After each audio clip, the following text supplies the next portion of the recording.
Bismillahirrahmanirrahim. Assalamualaikum warahmatullahi wabarakatuh. Innal hamdalillah nahmaduhu wa nasta'inuhu wa nastaghfiruh wa na'udzu billahi min shururi anfusina wa min sayyiati a'malina. May yahdihillahu fala mudilla lahu wa may yudlil fala hadiya lahu. Asyhadu an la ilaha illallah wa asyhadu anna Muhammadan abduhu wa rasuluh alladzi la nabiyya ba'da amma ba'du. Pertama-tama, marilah kita panjatkan puji serta syukur kita kepada Allah yang telah memberikan kita limpahan rahmat dan hidayahnya. Sholawat serta salam, marilah kita panjatkan kepada junjungan kita Nabi besar Muhammad SAW. Yang terhormat Bapak dosen pengampu Matkul Ulumul Hadis dan teman-teman yang saya cintai. Kami dari kelompok 4 akan mempresentasikan perkembangan hadis ba'da tadwin. Saya Rata Fahriani selaku moderator. Izinkan saya untuk memperkenalkan kelompok saya. Yang pertama, Pepen Abdurrahim selaku pemateri dan notulen. Lalu Muhammad Rafi Alfat selaku pemateri dan notulen, dan Rizky Sofiani selaku pemateri dan notulen, Risa Milati Ashori selaku pemateri dan notulen, dan yang terakhir Rizka Hasanah selaku pemateri dan notulen. Baiklah, untuk mempersingkat waktu, langsung saja ke pemateri yang pertama. Silakan. Baik, bismillahirrahmanirrahim. Kita akan membahas pengertian terlebih dahulu, baik secara etimologi maupun terminologi. Secara etimologi, at-tadwin berasal dari bahasa Arab yang artinya menghimpun atau mengumpulkan. Masdarnya berarti himpunan atau kumpulan. Jadi kita dapat ambil ringkas bahwasannya tadwin dalam Kamus Al-Bisri merupakan bentuk masdar dari dawana yang berarti menulis dan mencatat, dan diwan artinya jamak adalah kumpulan kertas-kertas atau kitab yang biasanya dipakai untuk mencatat keperluan tertentu. Misalnya, Diwan Ahlul Zaisi yang dalam sejarah Islam untuk pertama kalinya dilakukan oleh Umar. Adapun tadwin as-sunnah atau secara terminologi adalah penulisan dan pembukaan hadis secara resmi yang berdasarkan pada perintah khalifah dengan melibatkan beberapa personil yang ahli di bidang hadis.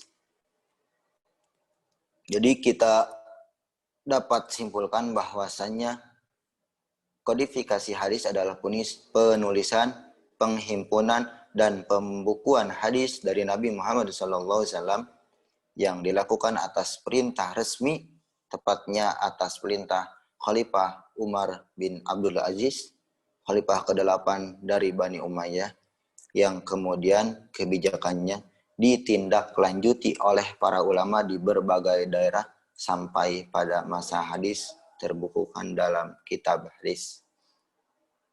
Baik, sekian yang dapat saya sampaikan mengenai pengertian dari tadwinul hadis. Saya kembalikan kepada moderator. Terima kasih kepada pemateri yang telah memberikan penjelasannya. Selanjutnya kepada pemateri yang kedua, silakan. Bismillahirrahmanirrahim. Saya akan melanjutkan materi selanjutnya, yaitu tentang aktivis ulama ba'da tadwin. Kalau abad pertama, kedua, dan ketiga, hadis berturut-turut mengalami masa periwayatan, penulisan, pembukuan, serta penyaringan dan fatwa-fatwa sahabat dan tabi'in yang sistem pengumpulannya didasarkan pada pencarian sendiri. Maka pada abad keempat dan seterusnya digunakan metode yang berlainan. Demikian pula para ulama yang terlibat pada sebelum abad keempat disebut ulama mutaqaddimun, dan ulama yang terlibat dalam kodifikasi hadis pada abad keempat dan seterusnya disebut ulama mutaakhirun. Hadis-hadis yang dikumpulkan oleh ulama pada abad ini kebanyakan dikutip atau dinukil dari kitab-kitab karya ulama mutaqaddimun, sedikit sekali yang mencari kepada para penghafal hadis, karena semua hadis sudah tertulis dalam beberapa kitab sehingga tradisi periwayatan hadis mulai berkurang. Setelah munculnya kutub as-sittah dan muwattahnya Imam Malik serta Al-Musnad Ahmad ibnu Hambal, para ulama perhatiannya untuk menyusun kitab-kitab jawami, kitab syarah mutakhasar, mentahrij, menyusun kitab at-taraf, jawaid, dan menyusun hadis-hadis berdasarkan topik-topik tertentu seperti yang dilakukan Ibnu Hibban al-Bisri, Ibnu Huzaiman, dan Al-Hakim An-Naisaburi. Ulama hadis pada masa ba'da al-tadwin ini dikenal sebagai ulama mutaakhirin karena pada saat itu ulama hadis mencukupkan periwayatan dengan menukil dan mengutip hadis dari kitab-kitab yang sudah ditadwin pada abad 2 dan 3 Hijriah. Hal ini berbeda dengan ulama-ulama hadis sebelumnya yang dikenal mutaqaddim karena mereka menukil langsung dari penghafal hadis. Aktivitas ba'da al-tadwin ini dapat diklasifikasikan sebagai berikut. Yang pertama, tadwin hadis dengan perluasan dan penyempurnaan sistem dan corak.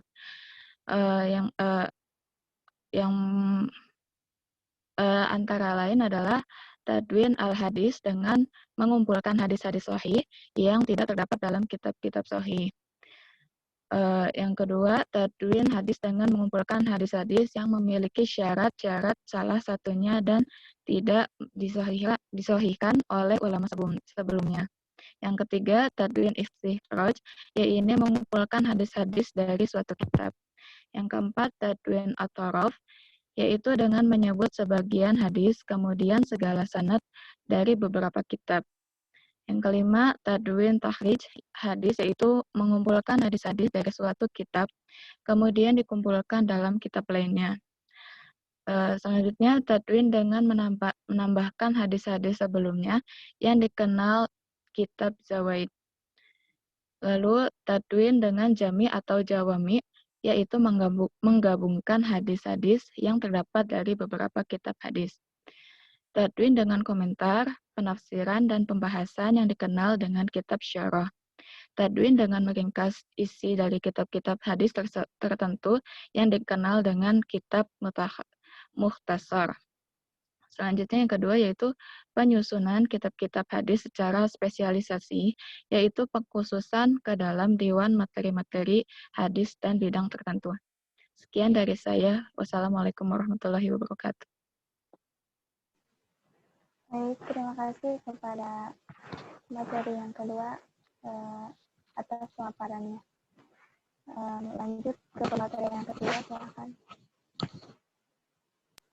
Baik, bismillahirrahmanirrahim.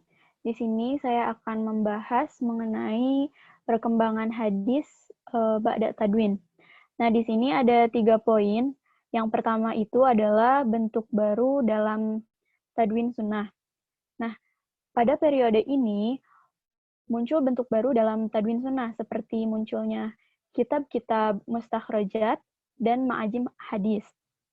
Kemudian muncul pula pengkodifikasian syarah hadis atau fiqhul hadis. Kemudian muncul pula pengkodifikasian ilmu mustalahul hadis, untuk pertama kali dan munculnya karya ulama dalam ilmu ilal al-hadis. Kemudian dalam ilmu jar wa ta'dil pun terdapat beberapa kitab-kitab terkenal dan merupakan referensi yang ditulis ulama pada masa ini. Di samping adanya karya-karya para ulama yang mengikuti manhaj para ulama sebelumnya seperti kitab-kitab sunan atau hadis-hadis ahkam dan mustakhrajat, jenis usaha lain yang semakin menguat pada masa ini adalah pensyarahan terhadap hadis-hadis yang terdapat pada kitab-kitab hadis yang ada. Di antara tokoh-tokoh hadis pada masa ini adalah Al-Baihaqi, kemudian ada juga Al-Baghawi, kemudian ada Muhammad bin Nasir Al-Humaidi, Al-Khatib Al-Baghdadi, Ibnu Abdil Bar, dan sebagainya. Pada periode ini, ulama menempuh berbagai bentuk pengkhidmatan terhadap sunnah melalui karya mereka, yang umumnya adalah melanjutkan apa yang telah dirintis oleh generasi sebelumnya, yang tentunya dengan susunan-susunan yang umumnya lebih baik dari sebelumnya. Misalnya yang pertama itu ada kitab-kitab maudu'at, yang kedua ada kitab-kitab hadis ahkam, yang ketiga ada kitab-kitab gharibul hadis, dan yang terakhir ada kitab-kitab atroful hadis. Nah, kemudian yang kedua adalah tadwinus sunnah dalam bentuk inayah dan khidmat. Pada periode ini, para ulama juga melakukan tadwinus sunnah dalam bentuk inayah dan khidmat kepada kitab-kitab salaf atau generasi-generasi awal dengan mensyarahnya. Selain itu, mereka juga menyusun biografi para periwayatnya. Nah, di samping itu, para ulama di periode ini melanjutkan apa yang telah dilakukan oleh generasi sebelumnya, dan di antara yang paling nampak adalah munculnya kitab-kitab tahrij dan kitab-kitab jawami. Pada periode ini pula, sebuah kreasi baru muncul dari kalangan ulama, yaitu kitab-kitab zawaid. Pada periode ini, gerakan ilmiah dalam alam Islam mengalami kemunduran, termasuk dan terutama dalam ilmu-ilmu sunnah nabawiyah. Namun, hal ini bukan berarti sama sekali tidak ada produksi para ulama hadis, hanya saja adanya kreasi-kreasi baru menjadi sesuatu yang langka dan hanya peran muhaddisin tidak lagi sebesar sebagaimana sebelumnya. Nah, di antara tokoh besar ulama hadis yang hidup di zaman ini adalah Al-Imam Jalaluddin As-Suyuti, kemudian ada Al-Hafiz As-Sakhawi, Al-Hafiz Zakaria Al-Ansori, Muhammad Al-Baikuni, Imam Waliullah Ad-Dahlawi, kemudian ada Al-Ajluni, As-Safarini, Az-Zabidi, Muhammad bin Ali Asyukani, dan lain-lain. Kemudian yang terakhir ada pengkodifikasian ilmu mustalahul hadis. Pada periode ini, Khidmatus Sunnah mengalami suasana perkembangan baru dengan adanya peran percetakan, diawali dengan masuknya percetakan ke alam Islami mulai dari Mesir, kemudian Syam, Irak, Palestina, Libanon, India, dan seterusnya. Maka perhatian diarahkan kepada percetakan kitab-kitab agama, terutama yang berkaitan dengan Al-Quran, hadis, fikih, dan mulailah diadakan pengumpulan karya-karya agung para ulama dalam ulumul hadis dalam berbagai disiplinnya, termasuk Tadwin As-Sunnah di mana kitab-kitab induk mulai dicetak, begitu pula kitab-kitab yang berhubungan dengannya. Baik, sekian yang dapat saya sampaikan. Selanjutnya saya kembalikan kepada moderator. Baik, terima kasih atas penjelasan materinya. Dilanjut ke pemateri selanjutnya. Silakan.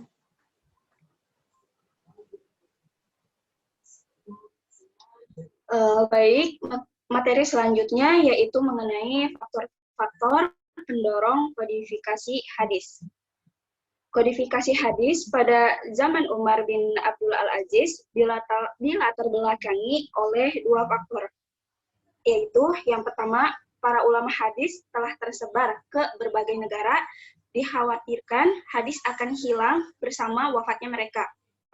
Generasi penerus tidak diperkirakan tidak menaruh perhatian terhadap hadis. Yang kedua, banyak berita yang diada-adakan oleh orang-orang yang suka berbuat bid'ah seperti Khawarij, Rafidhah, Syiah, dan lain-lain. Dilakukannya kodifikasi hadis tersebut dapat menjadi dua, yaitu faktor internal dan faktor eksternal. Yang pertama, bisa kita lihat ada faktor internal. Apa saja yang faktor-faktor di dalam faktor internal ini? Yaitu yang pertama, pentingnya menjaga autentisitas dan eksistensi hadis. Hadis Nabi sangat berarti dalam rangka untuk memberikan petunjuk bagi umat Islam untuk kemaslahatan dalam menempuh kehidupan dunia dan akhirat. Yang kedua, semangat untuk menjaga hadis sebagai salah satu warisan Nabi yang sangat berharga, karena Nabi memang pernah bersabda bahwa beliau meninggalkan dua hal yang tidak umat Islam berpegang, pada keduanya mereka tidak akan sesat selamanya, yaitu Al-Quran dan hadis. Yaitu Al-Quran dan hadis Nabi. Hadis riwayat Al-Hakim Al-Nasyaburi. Yang terakhir yaitu ada semangat keilmuan yang tertanam dalam umat Islam saat itu, termasuk di dalamnya aktivitas tulis-menulis dan periwayatan hadis. Selanjutnya ada faktor eksternal yang mempengaruhi pendorong kodifikasi hadis tersebut. Yaitu yang pertama ada penyebaran Islam dan semakin meluasnya daerah kekuasaan Islam sehingga banyak periwayatan hadis yang tersebar ke berbagai negara. Dan yang kedua ada kemunculan dan meluasnya pemalsuan hadis yang disebabkan antara lain oleh perbedaan politik dan aliran, dan kemudian hadis palsu mengancam keberadaan hadis Nabi. Sekian, terima kasih materi yang bisa saya sampaikan. Terima kasih kepada pemateri atas penjelasannya. Dilanjut kepada pemateri terakhir, silakan.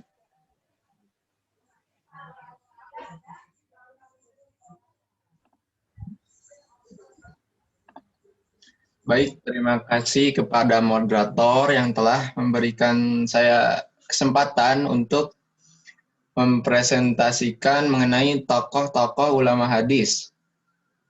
Tokoh pertama pada masa ini, pada periode Ba'da Tadwin, ada Al-Imam Jalaluddin As-Suyuti.